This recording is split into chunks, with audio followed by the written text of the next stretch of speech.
எனக்கும் என்னோடய ஹஸ்பண்டுக்கும் மேரேஜ் ஆன கோவிலில் இன்றைக்கி வந்துட்டு ஆண்டு விழாங்க. சரின்னு சொல்லிட்டு காலையிலேயே வந்துட்டு கிளம்பி வந்தாச்சு. மகிழனை வந்துட்டு பார்த்திங்கன்னா இன்றைக்கி தூக்கிட்டு போகலைங்க. ஏன்னா பார்த்திங்கன்னா அங்கே ரொம்ப கூட்டமாக இருக்குன்னு சொல்லிட்டு வீட்டில் அப்பத்தாக்கிட்டே விட்டுட்டு வந்துட்டோம். இன்னும் ஒரு கொஞ்சம் தூரம் தானேன்னு சொல்லிட்டு வந்துட்டு போயிடலான்னு சொல்லிட்டு கிளம்பி வந்துட்டேங்க.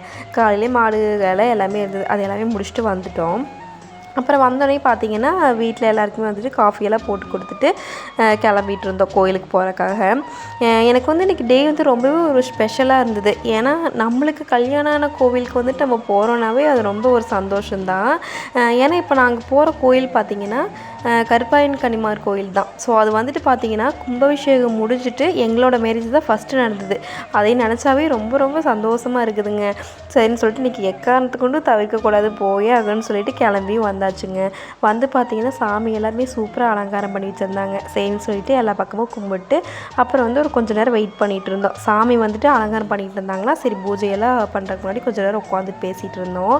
இந்த மாதிரி நிறைய பேர் இருக்கும், ரொம்ப சந்தோஷமாக இருந்தது. அது இது நான் முடிச்சுட்டு உட்கார்ந்தது கரெக்டாக பூசைக்குமே ரெடி பண்ணிட்டாங்கங்க. சரின்னு சொல்லிட்டு சாமி கும்பிட்டுலான்னு வந்து சாமியுமே கும்பிட்டுருந்தோம். சாமி பார்க்குறக்கும் அழகாக இருந்தது. அதுக்கப்புறம் பார்த்திங்கன்னா சாப்பாடு போடுற இடத்துக்கு வந்தாச்சுங்க. சாப்பாடு போடுற இடத்துல கொஞ்சம் கூட்டமாகவே இருந்தது. சரின்னு சொல்லிட்டு லைன்லாம் நின்றுட்டு நாங்கள் வாங்கிட்டு இருந்தோம். பார்த்திங்கன்னா மட்டன் குழம்பு, மட்டன் எலும்பு ரசம், அந்த கொழுப்பு போட்டது, அந்த எல்லா குழம்புமே தனித்தனியாக வச்சுருந்தாங்க. அவங்கவுங்களுக்கு என்ன வேணுமோ வாங்கி சாப்பிட்ருந்தேங்க. குழம்புமே எல்லாமே சூப்பராக இருந்தது. எதையுமே சும்மா சொல்ல முடியாது, ரொம்ப டேஸ்ட்டாக பண்ணியிருந்தாங்க. அதுக்கப்புறம் பார்த்திங்கன்னா சித்தியும் தம்பியும் ஊர்லேருந்து வந்திருந்தாங்களா இந்த கோயில் ஃபங்க்ஷனுக்காக. சரின்னு சொல்லி அவங்களுமே வந்து தம்பியை பார்க்கணுன்னு சொல்லி சொன்னாங்க. சரின்னு சொல்லி ஸ்நாக்ஸ்லாம் எங்களுக்கு வாங்கி கொடுத்துருந்தாங்க. அதையுமே வாங்கிட்டு அப்புறம் அவங்க 2 பேர்த்தையுமே இப்படி வீட்டுக்கு கூட்டிகிட்டு வந்தாச்சுங்க. சரி ஒரு கொஞ்சம் நேரம் கழித்து கொண்டு போய் பஸ்ஸுக்கு விட்டுக்கலான்னு சொல்லிட்டு நாங்களுமே இங்கே கூட்டிகிட்டு வந்துட்டோம். அப்புறம் அப்படியே கொஞ்சம் நேரம் இருந்துட்டு இங்கேயே பேசிட்டு எல்லாத்துக்குமே டீ வச்சு கொடுத்துட்டேங்க.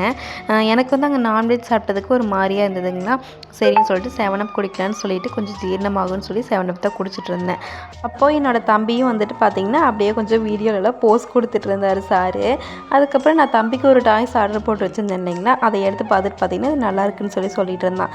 சரின்னு சொல்லி நாங்களுமே கொஞ்சம் நேரம் பேசிட்டு பார்த்திங்கன்னா அவங்களுக்கு மீறி பஸ்ஸுக்கெல்லாம் டைம் ஆயிரும்னு சொல்லிட்டு அவங்களும் கிளம்பிட்டாங்கங்க. இன்னொரு விளாகில் பார்க்கலாம். எங்களுக்கு டே இன்னைக்கு இப்படி தான் போச்சுங்க.